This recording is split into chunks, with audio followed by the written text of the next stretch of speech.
Record করতেছি, আপনারা করতে পারেন চাইলে। আর স্ক্রিন শেয়ার দিয়ে দেই।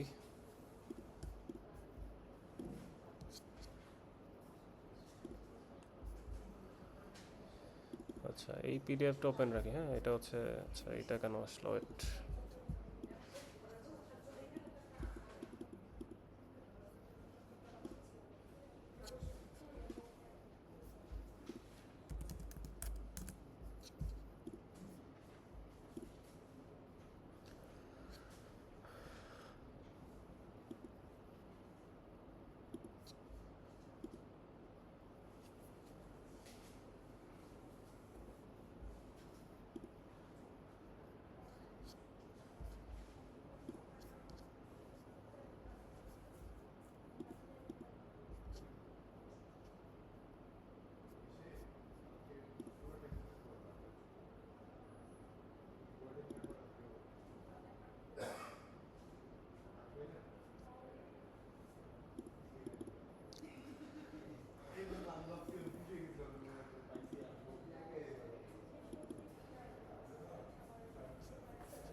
ছবিগুলোর সাইজ অনেক বড় হয়ে গেছে, তো ওই জন্য ছবি লোড হচ্ছে না, পিডিএফ দেখা যাচ্ছে না। এটাকে ঠিক করে নিই।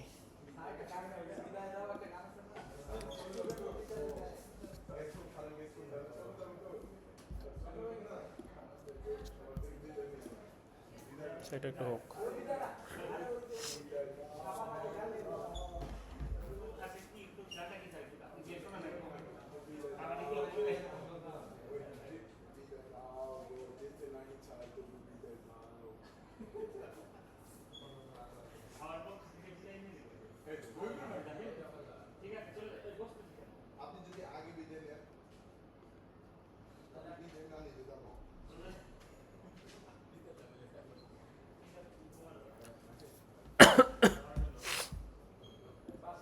Let's recompile.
Compilation time out হয়ে গেছে, একটা ঝামেলা, দেখাইতে পারতেছি না এটা।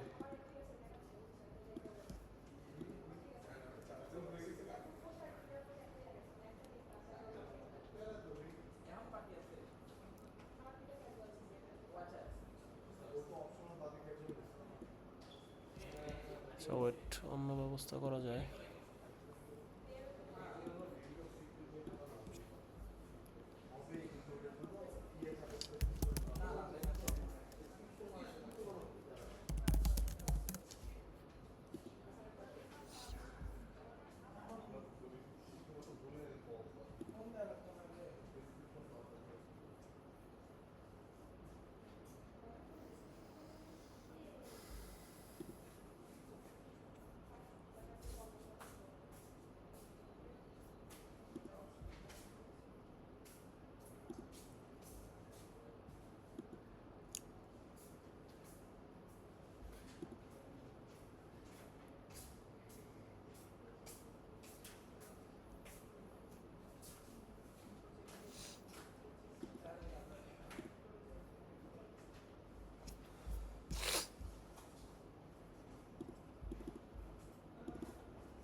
আচ্ছা ঝামেলা আচ্ছা সমস্যা নেই, আমার কাছে মানে পিডিএফ আছে, আমি দেখাইতে পারবো আপনাদেরকে, পরে এক সময় ডাউনলোড করে আমি দিয়ে দিব না।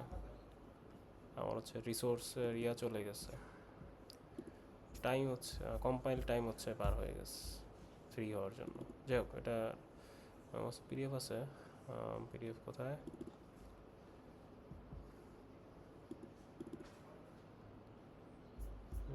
আচ্ছা আমার কাছে পিডিএফ আছে একটা আপাতত, সেটাকে আগের, এটা তো আবার আগের ভার্সন। বাট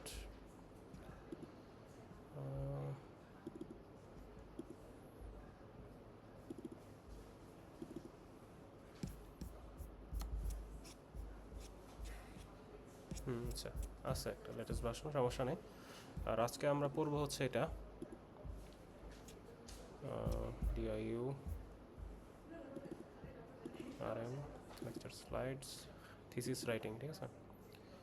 এটা হচ্ছে আমরা দেখব।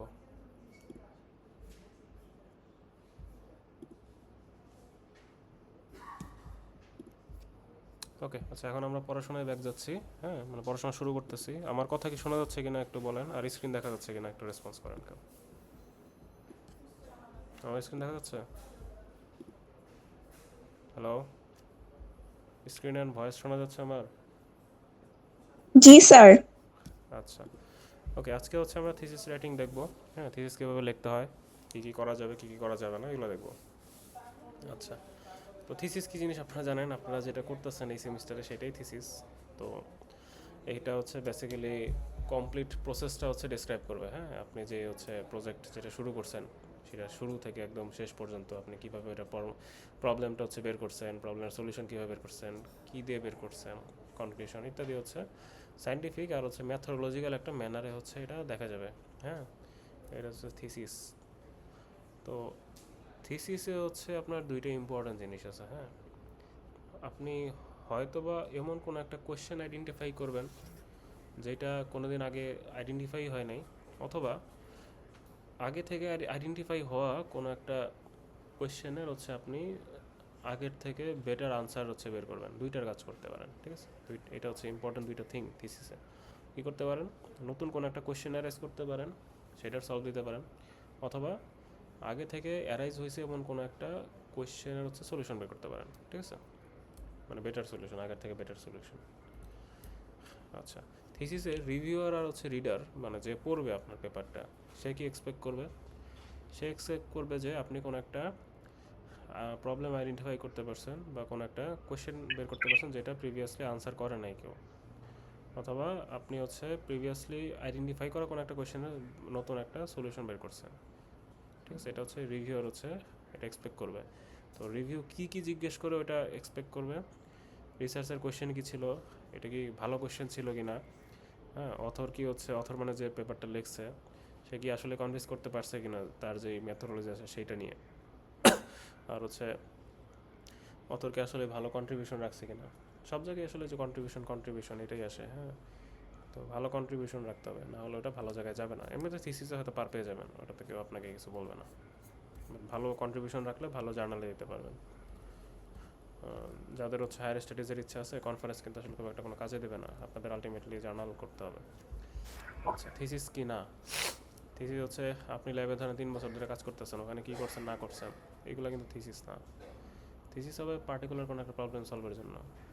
ল্যাবে তো আপনি অনেক প্রবলেম সলভ করতে পারেন, সব কিছু মিললে থিসিস না, এটা থিসিস না। থিসিস একটা লজিক্যাল রিকনস্ট্রাকশন, বাট হিস্টোরিক্যাল ন্যারেটিভে না, ঠিক আছে? আর brain dump of everything you have done, মানে আপনি যা যা করছেন সব কিছু মানে একদম মানে কী বলে গলাধকরণ করে সব কিছু হচ্ছে বের করে দিলেন, ওইটাও থিসিস না। সিস্টেমেটিক ওয়েতে হচ্ছে থিসিসটা লেখা লাগবে, আর কাজটাও করা লাগবে হচ্ছে, প্রসেসটাও করা লাগবে হচ্ছে, একটা প্রোগ্রেসটাও করতে হবে হচ্ছে আপনাকে একটা সিস্টেমেটিক ওয়েতে। যাইছে তাই করলেই হবে না, হ্যাঁ, একটা সিস্টেম মেনটেন করে কাজ করতে হবে।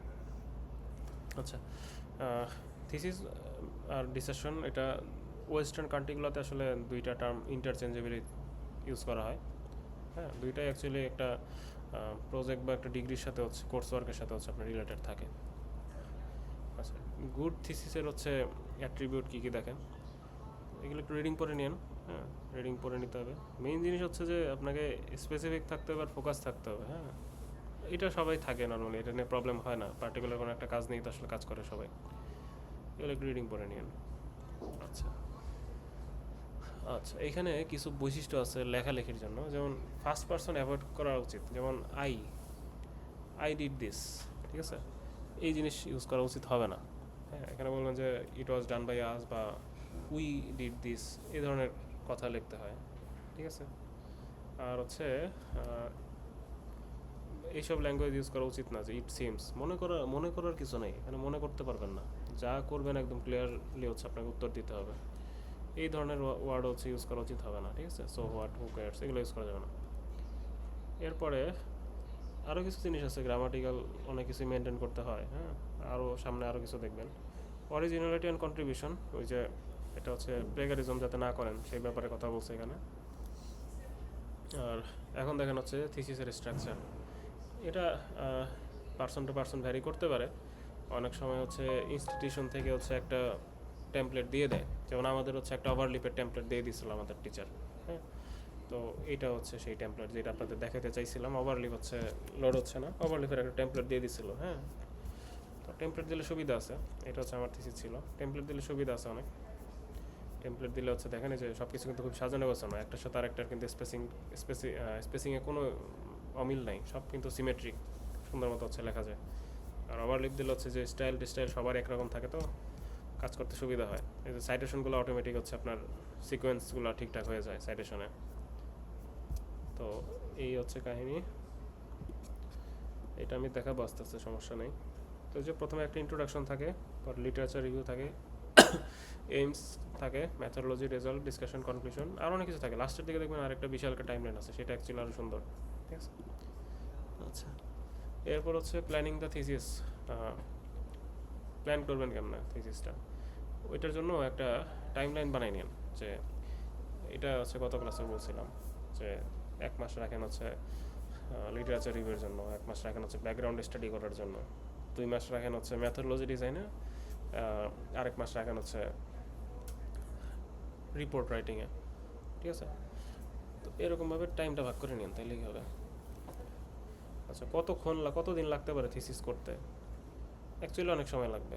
হ্যাঁ, তো আপনারা হচ্ছে 2 সেমিস্টার এটার জন্য রাখলে ভালো হয়, ঠিক আছে। 1 সেমিস্টারে যদি কেউ লাস্ট সেমিস্টারে এসে কাজ করতে যায়, তখন আসলে তাড়াহুড়া লেগে যায়, তো এটা করা আসলে উচিত না। এইখানে দেখেন, এইখানে যেটা বলছে যে ওয়ার্ড লিমিট কেমন হবে, ওয়ার্ড লিমিটের কিছু নাই, ওয়ার্ড আপনারা ইচ্ছা মতো লিখতে পারেন, বাট এখানে হচ্ছে কিছু ভাগ করে দিছে। এখানে ফার্স্টে হচ্ছে কনটেক্সট আর ব্যাকগ্রাউন্ড, এটা ধরেন চ্যাপ্টার চিন্তা করতে পারেন। লিটারেচার রিভিউ আরেকটা চ্যাপ্টার, ম্যাথোডোলজি আরেকটা চ্যাপ্টার, রেজাল্ট, ডিসকাশন, এগুলো আলাদা আলাদা চ্যাপ্টার। একটা চ্যাপ্টারের ভেতরে কিছু সাবহেডিং থাকবে, ওই সাবহেডিংগুলোর জন্য 500 ওয়ার্ড করে বরাদ্দ থাকতে পারে। এই সাবের ভেতরে আরও সাবও দেওয়া যেতে পারে, সেগুলোকে যেরকম ডিস্ট্রিবিউট করে দিতে পারেন। আমি সাবহেডিং বলতে কী বোঝাচ্ছে বোঝাই, দাঁড়ান। যেমন হচ্ছে এই যে দেখেন, এগুলো আমার হচ্ছে ইন্ডেক্সটা দেখেন, কন্টেন্টসটা দেখেন, তাহলেই বুঝবেন। এটা একটা চ্যাপ্টার, ঠিক আছে, এটা একটা চ্যাপ্টার। চ্যাপ্টারের ভেতরে দেখেন আলাদা আলাদা সেকশন রাখা আছে। এতেই শেষ না, সেকশনের ভেতরে কিন্তু সাবসেকশনও রাখা যায়, এই দুটো সাবসেকশন, সাবসেকশনও রাখা যায়, দেখছেন, ঠিক আছে। সেখানে যদি এখন কোনো একটা চ্যাপ্টারের ভেতরে ঢুকি, যে এটা একটা চ্যাপ্টার, এই পুরো চ্যাপ্টারের মধ্যে হয়তো বা আমার 500 ওয়ার্ড আছে। পুরো চ্যাপ্টারের মধ্যে যে সাব হেডিং, এগুলো একটা সাব হেডিং, এই এক একটার মধ্যে ধরেন হচ্ছে, বা পুরো সেকশনে ধরেন হচ্ছে 1,500 ওয়ার্ড আছে, আর প্রত্যেকটা সেকশনে ধরেন হচ্ছে 500 করে ওয়ার্ড আছে। এই সেকশনের ভেতরেও কিন্তু আরও সেকশন থাকতে পারতো, ঠিক আছে, এটার ভেতরেও থাকতে পারতো। এখানে হয়তো বা রাখি নাই, নাকি রাখছি, যে এখানে একটা রাখছি, ঠিক আছে। এইটার মধ্যে হয়তো বা 500 ওয়ার্ড আছে, বাট এটার মধ্যে সাবসেকশন করে দিলাম, এখানে হয়তো বা 100 ওয়ার্ড আছে, বা এর ভেতরেও ভাগ করা যেতে পারে, যেমন এখানে আবার মাল্টিপল ভাগ করছে, ঠিক আছে।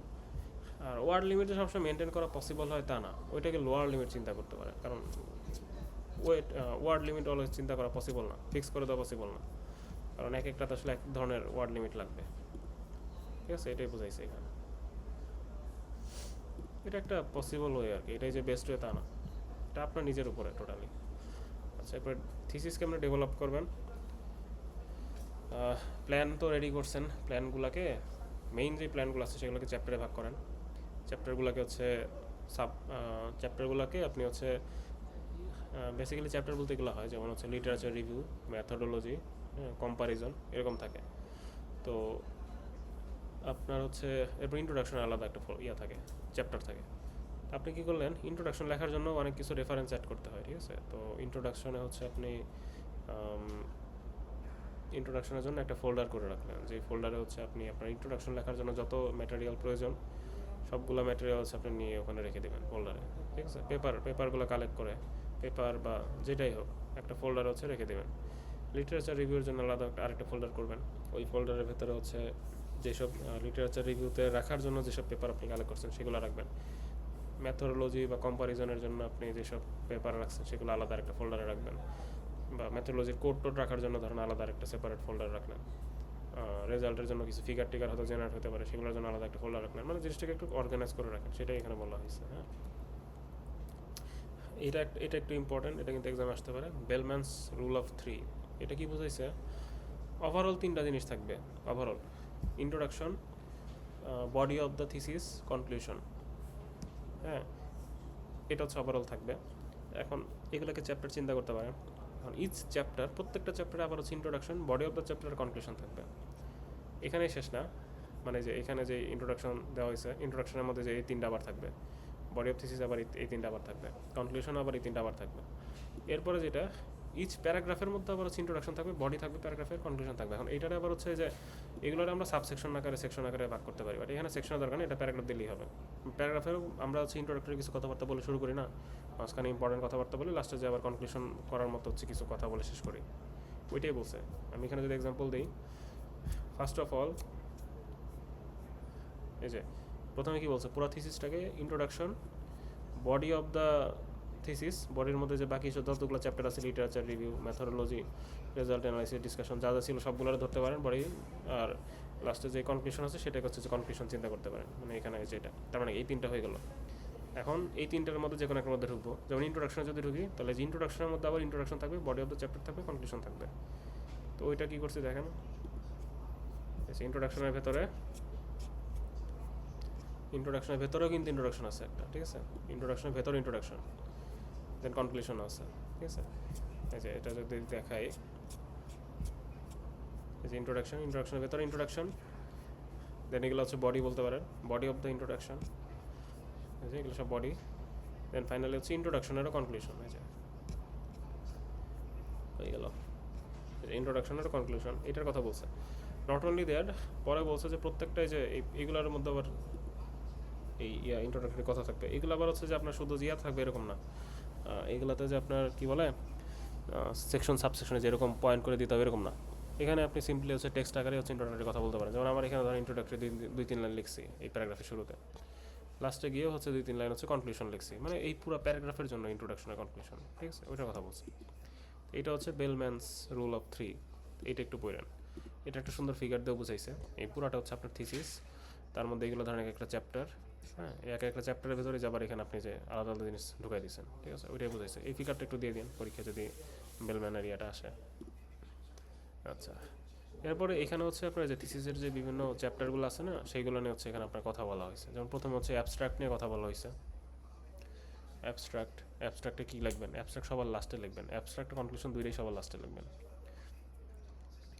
অ্যাবস্ট্রাক্ট হচ্ছে যে কিছু নিয়ম আছে, যেমন 500 ওয়ার্ডের উপরে দেওয়া যায় না কিছু কিছু জায়গায়। থিসিসে 500, বাট আপনি যখন হচ্ছে জার্নাল বা কনফারেন্স পেপার করবেন, কনফারেন্সে হচ্ছে 100-150-এর মধ্যে লিখে ফেলতে হয়, জায়গা থাকে না। তো জার্নালে হচ্ছে 250-এর মধ্যে লিখতে হয় মোস্ট অফ দ্য কেস। হ্যাঁ, কম বেশি হয়, জার্নাল ওয়াইজ ভ্যারি করে। তো এখানে কি রাখতে হয়, এখানে হচ্ছে কাজের মোটিভেশন, তার প্রজেক্টের যে অবজেক্টিভ সেগুলো দেখলেন না, আর টেকনিক কী কী অ্যাপ্লাই করছেন সেটা থাকবে, আর মেইন যে রেজাল্টটা ছিল সেটা হচ্ছে এখানে অ্যাড করার ট্রাই করবেন, ঠিক আছে? এগুলো হচ্ছে অ্যাবস্ট্রাক্টে থাকবে। খুবই অ্যাবস্ট্রাক্ট, মানে খুবই অল্প কথায় লিখতে হবে, কিন্তু অ্যাবস্ট্রাক্টে বেশি কিছু লেখা যাবে না। আচ্ছা, এরপরে প্রিফেসের মধ্যে হচ্ছে যে এগুলো থাকবে, লিস্ট অফ ফিগার, মানে সূচিপত্র সোজা হিসাব, ঠিক আছে? আমারটা তো সূচিপত্র ছিল, যে কন্টেন্টস,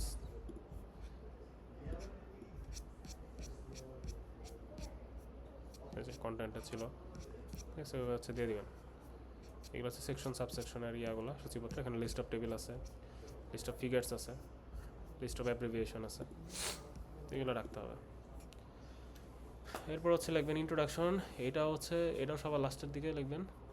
এটা হচ্ছে বেসিক্যালি সবার আগে মেথোডোলজি লেখা ভালো। মেথোডোলজি লিখবেন আগে, রেজাল্ট লিখবেন তারপরে, এরপরে লিখবেন হচ্ছে লিটারেচার রিভিউ বা ইন্ট্রোডাকশন, দুইটার যে কোনো একটা লিখতে পারেন। এরপরে লিখবেন অ্যাবস্ট্রাক্ট আর কনক্লুশন। এটা হচ্ছে কথা। এখন ইন্ট্রোডাকশনে কী থাকে? ইন্ট্রোডাকশনে মূলত হচ্ছে আপনার, আমি যদি সোজা বাংলায় বলি, আপনি যেই কাজটা নিয়ে কাজ করতেছেন প্রথম দিকে হচ্ছে ওই কাজটা সম্পর্কে কিছু লিখবেন, যে আপনি যেই কাজটা করতেছেন। আপনি ধরেন হচ্ছে কোলন পলিপ সেগমেন্টেশন নিয়ে কাজ করতেছেন, আপনি কোলন পলিপ কী জিনিস লিখবেন প্রপার সাইটেশন সহ। হ্যাঁ, ইন্ট্রোডাকশনে সাইটেশন অ্যাড করতে হয়, অ্যাবস্ট্রাক্টে কিন্তু সাইটেশন অ্যাড করা যাবে না। আচ্ছা, তো ইন্ট্রোডাকশনে হচ্ছে লিখবেন যে প্রথম দিকে লিখবেন যে কোলন পলিপ কী জিনিস, তারপরে লিখতে পারেন যে কোলন পলিপের জন্য কী কী রোগ বালাই হয় না হয়, মানে ওটা ক্যান্সারের দিকে যেতে পারে, ওয়ার্ল্ড ওয়াইড এত মানুষ সাফার করে, এত মানুষের ডেথ হয়, এই ধরনের হিস্টোরিক্যাল ডাটা থাকলে প্রপার সাইটেশন সহ হচ্ছে ওগুলো অ্যাড করবেন। এরপরে লিখবেন যে কোলন পলিপে হচ্ছে মানুষজন এই অ্যাপ্রোচ ইদানিং ফলো করতেছে রিসেন্ট, বা এই অ্যাপ্রোচ ফলো করে টিল নাও কাজ করছে, বাট স্টিল হচ্ছে এই প্রবলেম ফেস করে। হ্যাঁ, লিটারেচার রিভিউর মতো লেখা যাবে না, অনেকটা শর্টকাটে লিখতে হবে যে এই অ্যাপ্রোচ ফলো করছে ডিরেক্টলি, একদম পেপারে কে কেমন কী করছে ওগুলো বলা যাবে না, ওগুলো লিটারেচার রিভিউতে লিখতে হবে। ওইটা লিখবেন কার কী সমস্যা বা কে কী করছে, মানে কী কী অ্যাপ্রোচে টিল নাও ফলো করা হয়েছে। তারপরে লিখবেন হচ্ছে যে আপনি যে নতুন অ্যাপ্রোচটা করতেছেন সেটার একটা কী বলে সামারি আকারে লিখবেন, যে আপনি যে অ্যাপ্রোচটা প্রপোজ করতে চাচ্ছেন ওইটা কেন হচ্ছে কাজে দেবে। এরপরে এগুলো লিখে হচ্ছে ইন্ট্রোডাকশন শেষ করতে হবে। আর হচ্ছে আপনার পুরো পেপারটা কীভাবে সাজাইছেন, হ্যাঁ, সেটা একটু লেখা লাগবে, যে পুরো পেপার কীভাবে অর্গানাইজ করা হয়েছে। আমার ইন্ট্রোডাকশন দেখাইতে হলে, ইন্ট্রোডাকশন নিয়ে আর কথা নেই, ইন্ট্রোডাকশন যেহেতু কথা নেই, আমার পেপারের একটা এক্সাম্পল দেখাই দিই। যে ইন্ট্রোডাকশনে এখানে আছে যে আমার কাজ ছিল ফেসিয়াল ইমেজ ডিপ ব্লারিং, তো আমি ওই সম্পর্কে কিছু কথাবার্তা লিখছি, কিছু ছবিতেও বোঝাইছি কেমন কাজ করে, আমি কীভাবে কী অ্যাপ্রোচ ফলো করবো সেটার জন্য যেসব কাজ দেখাইছি, যে আমি এই ধরনের মাস্ক জেনারেট করবো ফার্স্টে, এগুলো ইউটিলাইজ করবো, এগুলো বলছি। মোটিভেশন নিয়ে কিছু বলছি। এরপর রিসার্চের চ্যালেঞ্জ কী কী ছিল, কী কী ইস্যু আমি ফেস করতে পারি সেটা আছে। গোল কী আমার সেটা লিখছি। প্রবলেম স্টেটমেন্টটা পুরোটা লিখছি। User requirement analysis, international context, technical need, এগুলো লিখছি। এগুলো এখন এক একজন এক একভাবে লিখতেই পারে। Objective, question, hypothesis, contribution, impact of this research, environmental sustainability. থিসিসের একটা টাইম লাইনও দিয়ে দিছি আমি। থিসিসের অর্গানাইজেশন, এই যে লাস্টে এটা কথা বললাম, মানে কোন চ্যাপ্টারে কী আছে সেগুলো একটু এখানে বলে দাও, দেন কনক্লুশন। এটা হচ্ছে ইন্ট্রোডাকশন। এরপরে ব্যাকগ্রাউন্ড স্টাডি। ব্যাকগ্রাউন্ড স্টাডি হচ্ছে পার্টিকুলার কোনো একটা কাজ করার জন্য কী কী লাগবে, যেমন কোলন পলিপ নিয়ে কাজ করতে গেলে কী কী আইডিয়া লাগতে পারে, সিএনএন জানা লাগতে পারে, জ্ঞান, ডিভিশন, এইসব জিনিস সম্পর্কে জানা দরকার হতে পারে, তাই না? তো ওই সব কিছু হচ্ছে এখানে লিখতে হবে, মানে এই কাজটা করার আগে আপনাকে কী কী জিনিস পড়াশোনা করতে হয়েছে সব কিছু এখানে থাকবে। আমার ব্যাকগ্রাউন্ড স্টাডি দেখাই। আমারটা তো ব্যাকগ্রাউন্ড স্টাডি লিটারেচার রিভিউ একসাথে করা, বাট একটু আলাদা আছে। এই যে ব্যাকগ্রাউন্ড স্টাডিতে হচ্ছে যে ডিজিটাল ইমেজ প্রসেসিং নিয়ে একটা পড়তে হয়েছে, গাউসিয়ান ব্লার কেমনে কাজ করে, মোশন ব্লার, যেহেতু ব্লারিনেস নিয়ে কাজ করতেছি, কোন ব্লার কেমনে কাজ করে সেগুলো নিয়ে একটু দেখাইছি আর কি। ডিপ লার্নিং থেকে সিএনএন, কনভলিউশন, ডেন্স, এগুলো কেমনে কাজ করে, আপ স্যাম্পলিং বা বিভিন্ন লেয়ার যেগুলো আমি অ্যাপ্লাই করবো সেগুলো কীভাবে কাজ করে না করে সবগুলো হচ্ছে এখানে আমি এভাবে দেখাইছি। ডাউন স্যাম্পলিং, অ্যাটেনশন মেকানিজমগুলো কেমনে কী কাজ করে, রেসিডুয়াল কানেকশন কেমনে কাজ করে, অ্যাক্টিভেশন ফাংশন এর কাজ কি, বিভিন্ন ধরনের অ্যাক্টিভেশন ফাংশন নিয়ে হচ্ছে লিখছি, বিভিন্ন ধরনের মডেল নিয়ে লিখছি, যেহেতু সেগমেন্টেশন আছে এখানে, মডার্ন ইঞ্জিনিয়ারিং টুলস। তারপরে হচ্ছে লিটারেচার রিভিউ। আমি আবার দুইটা চ্যাপ্টার একসাথে করে ফেলছি, মানে আমাদেরকে একসাথে করতে বলছিল, আমাদের হচ্ছে টেমপ্লেট দিয়ে দিচ্ছে। তো এখন হচ্ছে লিটারেচার রিভিউ। লিটারেচার রিভিউ দেখেন কী করছি। লিটারেচার রিভিউ এই যে আমি হচ্ছে টাইম লাইন অনুযায়ী ভাগ করে দিয়েছিলাম আর কি, যে যেমনি কাজ করছে ওইটা। বাট এটা আপনারা চাইলাম না সিঙ্গেল প্যারাগ্রাফও রাখতে পারেন, সমস্যা নেই। এখানে যে লিটারেচার রিভিউগুলো এভাবে লিখতে হয় দেখেন। এই যে এটা হচ্ছে অথরের নাম, তারা হচ্ছে এই কাজ করছে এইভাবে, ঠিক আছে। লিটারেচার রিভিউতে এক অথর ধরে ধরে, পেপার ধরে ধরে 2-1 লাইন ওই পেপারের উপরে লিখতে হয়। ইন্ট্রোডাকশনে কিন্তু তা না। ইন্ট্রোডাকশনে এক্সাম্পল দিয়ে যে বললাম না যে অন্যদের কাজ নিয়ে একটু বলতে হয় ইন্ট্রোডাকশনে, সেখানে এইভাবে লিখবেন। যেমন হচ্ছে লিখবেন যে টিল নাও এই কাজের উপরে মানুষজন এমএলপি ইউজ করছে, ট্রান্সফরমার ইউজ করছে, জ্ঞান ইউজ করছে, ডিফিউশন ইউজ করছে, হ্যাঁ, এইভাবে বলতে পারেন। বাট ওই যে অথর, হ্যাঁ, অমুক অথর হচ্ছে এই পেপারে এইটা অ্যাপ্লাই করছে, এই রেজাল্ট পাইছে, ওগুলো কিন্তু ইন্ট্রোডাকশনে বলা যাবে না, ওটা লিখতে হবে লিটারেচারে। ওকে, তো আই গেস হচ্ছে ইন্ট্রোডাকশনে কী লিখবেন, কেমনে লিখবেন, আর লিটারেচারে কেমন লিখবেন সেটা বুঝাইতে পারছি। তা ইন্ট্রোডাকশনে যদি ওই ধরনের কোনো একটা লাইন পাই, আমি একটু দেখাই। মোটিভেশন তো ছিল মনে হয়, মোটিভেশনেই তো মনে হয় লিখে রাখছে ওটা।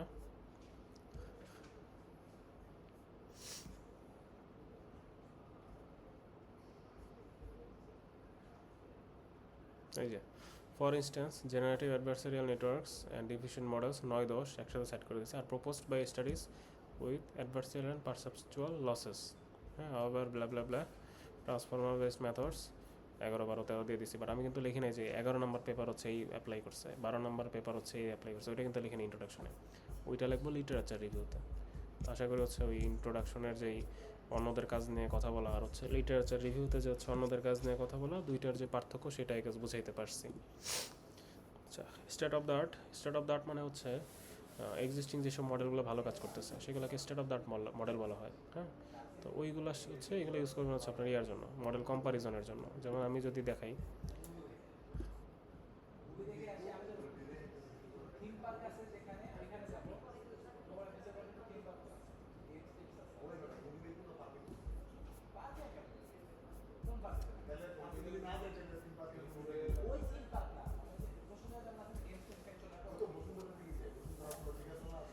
এই যে এইখানে আমি এই যে যেরকম 4টা পেপারের সাথে কম্পেয়ার করছি, এগুলো হচ্ছে state of the art model, মানে অন্যদের প্রপোজ করা মডেল যেগুলো অনেক ভালো কাজ করতেছে সেগুলোর সাথে কম্পেয়ার করছি।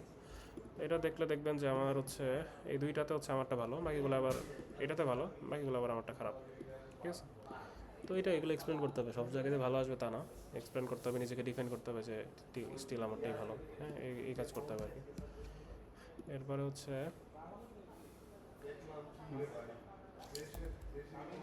Data interpretation. তো ডাটা সেট কালেক্ট করবেন, ডাটা সেটের নিয়ে হচ্ছে টুকটাক লিখবেন।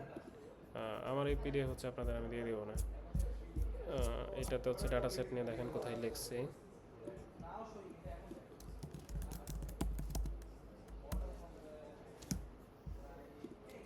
এখানে ডাটা সেট ডিসক্রিপশন লিখছি, একটা প্যারাগ্রাফ দিয়ে লিখে দেবেন একটা যে ডাটা সেটের বৈশিষ্ট্য। যদি মাল্টিপল ডাটা সেট থাকে টেবিল ইউজ করতে পারেন। ঠিক আছে, তারপর ডাটা প্রি প্রসেস করছেন, প্রসেস করে কেমনি কী করছেন সেগুলো লিখবেন। এটা রিসার্চ মেথডস, এইটাই বেসিক্যালি আপনার মেথডোলজি। এখন এইটা অনেকভাবেই লিখতে পারেন। হ্যাঁ, এটা অ্যাকচুয়ালি পুরো অথরের উপরে, কারণ এটা এক একজনের মেথড এক এক রকম হবে। এটার মধ্যে আপনারা যা ইচ্ছা তাই লিখতে পারেন। ডাটা প্রেজেন্টেশন বলতে যে স্কোরগুলো পাইছেন সেই স্কোরগুলোর বিভিন্ন ফিগার টিগার শো করতে হবে না। যেমন হচ্ছে আমি যে লাস্টে দেখালাম না, ফিগার, কার্ভ, স্যাম্পল, আউটপুট, অনেক কিছুই থাকবে। যেমন এই যে এই ধরনের কার্ভ থাকবে কিছু, তারপর এই ধরনের ছবি, কার কি আউটপুট সেগুলো দেখাবেন। হ্যাঁ, ওগুলো কথা বলছে এখানে। ইন্টারপ্রিটেশন হচ্ছে তো যে ডিসকাশন আর কি। ঠিক আছে, বা হচ্ছে রেজাল্ট থেকে একটা ডিসকাশন টাইপ পাবেন, যে সমালোচনা সোজা হিসাব, আপনারটা কেন ভালো, কোনটায় খারাপ, এই সেই আপনারটা এখানে ভালো করছে ওখানে খারাপ করছে, এগুলো নিয়ে একটু কথাবার্তা বলতে হবে আর কি। অন্যরা হচ্ছে এখানে খারাপ করছে আপনারটা ভালো করছে, এগুলো বলতে হবে। এরপর হচ্ছে ডিসকাশনের পর হচ্ছে কনক্লুশন। ডিসকাশনে হচ্ছে কাইন্ড অফ সেম জিনিসই থাকবে। ঠিক আছে, এটা কিন্তু কনক্লুশন না, এখানে ডিসকাস করবেন আপনার অ্যাচিভমেন্ট কী, আপনার লিমিটেশন কী, এগুলো ডিসকাস করবেন। আর ইন্টারপ্রিটেশন অ্যাকচুয়ালি যে কম্পারিজন সহ থাকবে। হ্যাঁ, অন্যদের যে কম্পারিজনগুলো ছিল সেগুলো সহ থাকবে। আর এখানে অ্যাকচুয়ালি শুধু আপনার নিজেরটা নিয়ে একটু ডিসকাস করবেন, আর চাইলে হচ্ছে দুইটাকে মার্জ করে দিতে পারেন, এটা আপনার নিজের উপরে। এরপরে কনক্লুশনে হচ্ছে নিজের কন্ট্রিবিউশনের সামারিটা লিখবেন। ফিউচারে যারা কাজ করবে এই ফিল্ডে তাদের জন্য কোনো সাজেশন থাকলে সেগুলো দিবেন। এখানে অনেকে যে ভুলটা করে যে অ্যাবস্ট্রাক্টে যা লেখছে প্যারাফ্রেজ করে হচ্ছে কনক্লুশনে দিয়ে দেয়, এটা অ্যাকচুয়ালি কনক্লুশন না। হ্যাঁ, তো একটু ডিফারেন্ট হইতে হয়। বিশেষ করে অ্যাবস্ট্রাক্টে কখন হচ্ছে ফিউচার স্টাডি দিয়েন না, এটা কনক্লুশনের জন্য রেখে দিন। হ্যাঁ, ওকে। আচ্ছা, এইখানে কিছু টুলের নাম দেওয়া আছে, এর মধ্যে ল্যাটেক্স আপনাদেরকে আমি অ্যাসাইনমেন্ট দিছি, কোর্স দিছি। ল্যাটেক্সের অনেক কাজে লাগবে, ল্যাটেক্স এটা একটু শিখে নিন। আর হচ্ছে সবসময় শেখাও দরকার হয় না, কাজ শুরু করে দিলে আস্তে আস্তে দেখবেন হচ্ছে কাজ করতে করতে এমনি হচ্ছে বুঝে গেছেন কোথায় কী করতে হয়। একটা টেমপ্লেট ধরে নিয়ে ওই টেমপ্লেট মডিফাই করা শুরু করেন, তাহলে এমনি বুঝে যাবেন কেমনি কী করতে হয়। এরপরে প্লটিংয়ের অনেক কিছু আছে, ম্যাটপ্লটলি, গ্রাফিক্সেরও আছে অনেক কিছু, নোট, রেপ, ম্যান্ডেলি, এগুলো ইউজ করা হয় রিসার্চ অনেক। টার্নিটিন আছে একটা, এটাতে হচ্ছে প্লেগারিজম চেক করতে হয়। রেফারেন্স হচ্ছে যে দেখেন, রেফারেন্সের জন্য লাস্টে রেফারেন্সের জন্য জায়গা থাকে। ঠিক আছে, এগুলো সব রেফারেন্স নাম্বারিং করে দিতে হয়। এই নাম্বারগুলো হচ্ছে যে এখান থেকে কল করতে হয়।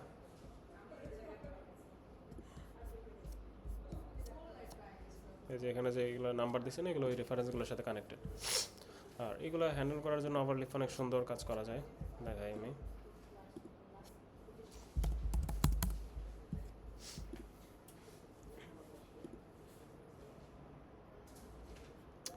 ওভারলিপে হচ্ছে এই যে এইখানে হচ্ছে এইটা অ্যাড করে দেবেন, এই দুইটা জিনিস অ্যাড করবেন। আর এইটা হচ্ছে অবশ্যই এইটার নেম, এইখানে যে bibliography dot beep file name যেটা আছে সেটার ডট বিপ বাদে বাকি অংশটুকু হইতে হবে। আর এটার মধ্যে যে বিপ টেক্সটগুলো হচ্ছে পেস্ট করবেন। এই বিপ টেক্সট কই পাবেন? কোনো একটা পেপার যদি রেফারেন্স করার দরকার হয়, গুগল স্কলারে যান,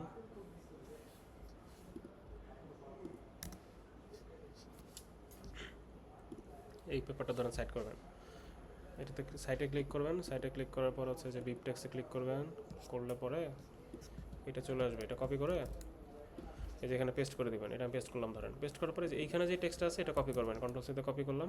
করার পরে এই যেখানেই যাই, ইন্ট্রোডাকশনে যদি যাই, এখানে যদি সাইট করার দরকার হয় এই যে স্ল্যাশ সাইট লিখবো, হ্যাঁ, স্ল্যাশ সাইট সেকেন্ড ব্র্যাকেটের ভেতরে ওই যে যেটা কপি করলাম ওটা পেস্ট করে দেবো, তাহলে ওই যে অটোমেটিক্যালি সাইটেশন হয়ে যাবে। এটা হচ্ছে আপনার এটার সুবিধা। আচ্ছা, রেফারেন্সেস গেল। এই যে রেফারেন্স অনেক ফরম্যাট আছে, এখন এক এক জার্নাল এক একটা অ্যাকসেপ্ট করে।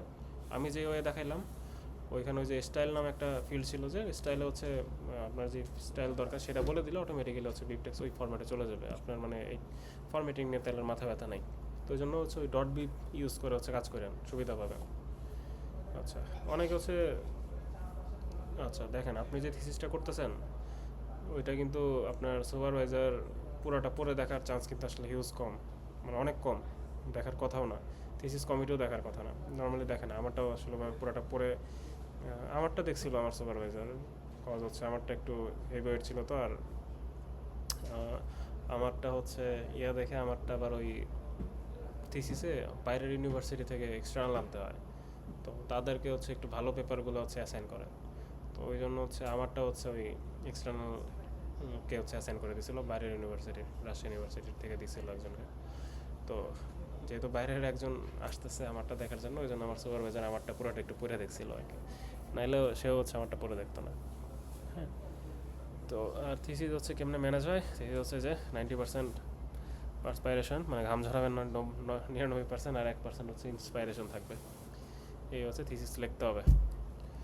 থিসিস লিখবেন মূলত নিজের জন্য, আপনার সুপারভাইজার দেখবেও না খুব একটা, আর হচ্ছে আপনার হচ্ছে থিসিস কমিটিও খুব একটা পড়ে দেখবে না, নিজের খরচে লিখবেন আর কি। রাইটিংটা হচ্ছে খুবই কঠিন পার্ট। রাইটিংয়ে হচ্ছে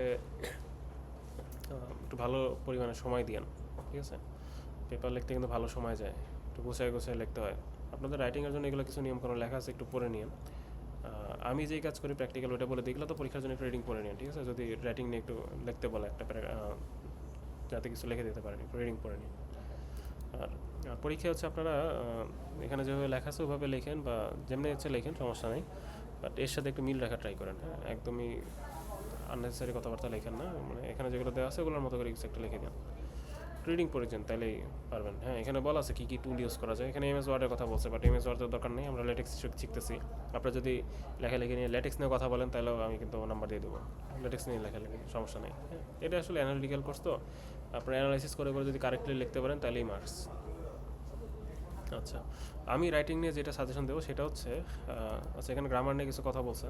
এখানে অনেকে বলে যে প্যাসিভ ভয়েসে লিখতে, বাট প্যাসিভ ভয়েসে লেখা আমার কাছে পছন্দ না, আমি অ্যাক্টিভই লিখি। প্যাসিভে আগে তো মানুষ সাধু ভাষায় লিখতো, এখন কি লিখি?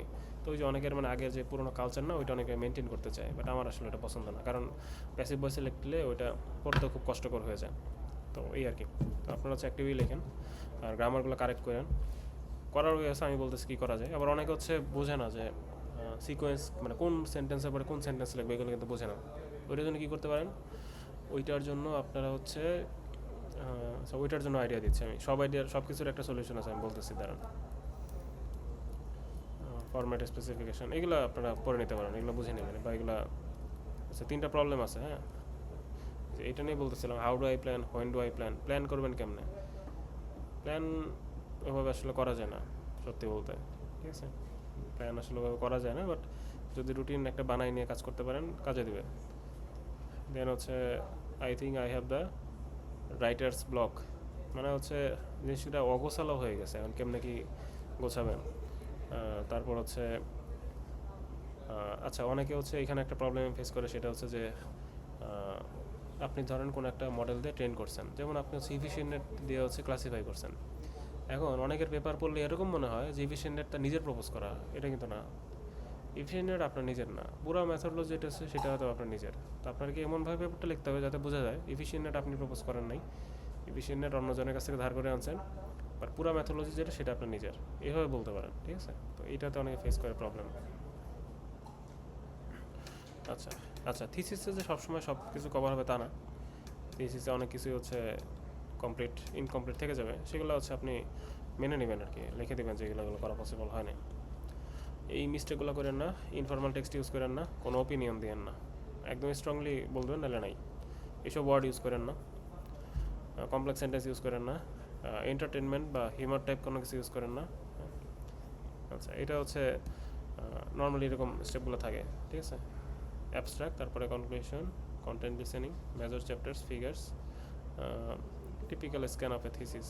এগুলো অ্যাকচুয়ালি কোনো কাজের কিছু না। এখন এক্সামিনার কী করে আর কি, মানে যে হচ্ছে থিসিসটা পড়বে সেই কেমন আগায়, সে ফার্স্টে অ্যাবস্ট্রাক্ট পড়ে, যে রিভিউয়ার ফার্স্টে অ্যাবস্ট্রাক্ট পড়ে, তারপরে কনক্লুশন পড়ে, কনক্লুশনের পরে হচ্ছে কন্টেন্টগুলো বোঝার ট্রাই করে, ফিগারগুলো দেখে, মেজর যে চ্যাপ্টার যেমন ম্যাথোলজি সেটা দেখে, দেন ইন্ট্রোডাকশন দেখলো, লিটারেচার দেখলে, এগুলো দেখার আসলে খুব একটা দরকার নেই। এই হচ্ছে এক্সামিনার যে হচ্ছে পেপারটা রিভিউ করতেছে সে কী করে, এটা হচ্ছে কথা। এইটা হচ্ছে আপনার পুরাটা হলো আপনার ইয়ে আর কি, থিসিসের যেই পুরা কী বলে স্ট্রাকচার, যেটা কার পরে কী, ঠিক আছে, সেটা এখানে দেওয়া আছে, এগুলো একটু দেখে নিয়ে। এটা হয়তো মুখস্থ করতে হবে না, ঠিক আছে, এটা হয়তো দিলে দিয়ে দিতে পারে একবারে, দিয়ে পরে বলবে যে এই পার্টটা ব্যাখ্যা করো, এটা করতে পারে, যেমনটা হচ্ছে আপনাদের মিডে ছিল। এখন বলি যে ওই যে বললাম যেটা, যে পেপার লিখতে গেলে অনেকে বোঝে না যে জিনিসটা কীভাবে অর্গানাইজ করবে, এটা অনেকে বোঝে না। এটার জন্য আমার সাজেশন হচ্ছে আপনি আপনার মতো এলোমেলো করে লেখেন। লেখার পরে গ্রামারও অনেকে ঠিক করতে পারে না হয়তো, আপনি আপনার মতো এলোমেলো করে লেখেন, সেন্টেন্সও কারেক্ট হওয়ার দরকার নেই, লিখে দেন। লেখার পরে ওইটা হচ্ছে জিপিটিতে দেন, জিপিটিতে বলবেন যে এই লেখাটা গ্রামাটিক্যালি কারেক্ট করে দিতে আর একটু রিফাইন করে দিতে, তাহলে দেখবেন ও এত সুন্দর করে লিখে দেবে, ওটা পড়তেও ভালো লাগবে, আর জিনিসটা অর্গানাইজড হবে, গ্রামাটিক্যালিও কারেক্ট হবে। আমি এই কাজটা করি। এখন এটা করলে অনেকে বলবেন যে হয়তো এআই বেড়ে যাবে, বাট এআই অ্যাকচুয়ালি কেউ আসলে মানে সমস্যা করে না। আমি তো অনেক পেপারই করলাম, এআই এর জন্য আসলে কেউ আটকায় না, আটকায় হচ্ছে প্লেগারিজমের জন্য। কজ এআই এর যেসব টুল আছে ওইটা দিয়ে 100% অ্যাকুরেটলি আসলে এআই চেক করা পসিবল হয় না। আর যদি হচ্ছে মনে হয় যে এআই চলে আসতেছে, সেক্ষেত্রে আপনারা যে হিউম্যানাইজার আছে অনেক, ওগুলো একটু হিউম্যানাইজ করে নিতে পারেন। বাট এআই অ্যাকচুয়ালি ইস্যু না, কজ আপনি তো নিজেরটা নিজেই লিখছেন, নিজে লেখার পর ওটা রিফাইন করে নিছেন, এখন পড়তে সুন্দর লাগতেছে, সমস্যা কি, ওটা ইউজ করাই যায়। আবার অনেকে লিখেও দেয় এআই ইউজ করা অ্যালাউড, বাট কিছু কিছু ক্ষেত্রে যেমন হচ্ছে মডেলের আইডিয়া জেনারেশন, ফিগার জেনারেশন, এইসবের জন্য এআই ইউজ করা যাবে না, এইগুলো বলে দেয় আর কি অনেকে, মানে এআই। এবার এআইকে আবার হচ্ছে অনেকে সাইটেশন করে দেয়, বাট এআইকে সাইটেশন করার দরকার নেই, এটা আবার স্ট্রিক্টলি প্রহিবিটেড, এআইকে সাইটেশন করা যাবে না। তো এই ছিল আর কি সব কিছু। আর আমার এই থিসিস বই, এটা হচ্ছে আপনাদেরকে আমি শেয়ার করে দেবো না, হ্যাঁ, ওভারলিফের ওটা ইয়া হইলো, আমি হচ্ছে আপনাদের সাথে আমি শেয়ার করে দেবো। এই আর কি, আজকের ক্লাসের কোনো হচ্ছে কোয়েশ্চেন থাকলে আমাকে বলেন।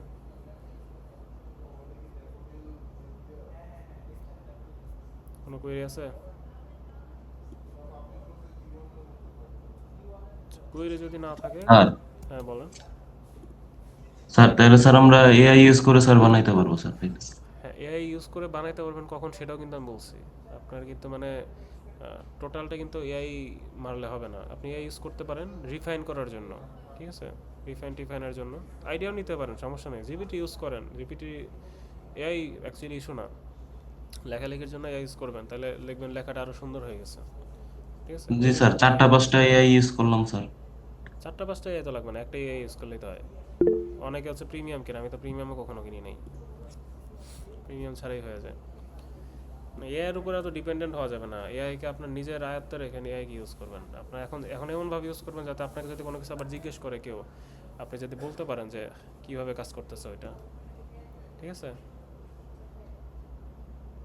মানে আপনাকে হচ্ছে এআই জি যেটা আউটপুট দেবে সেটা আপনাকে আবার নিজের বুঝে নিতে হবে, যে এআই হচ্ছে, জি স্যার, ওকেই বলবো স্যার আমাকে বুঝাই দিতে স্যার, হ্যাঁ প্লিজ। ওইটাই, ওই বুঝাই দেবে, হ্যাঁ রাইট, আপনি হচ্ছে ওই বুঝাই দেবে।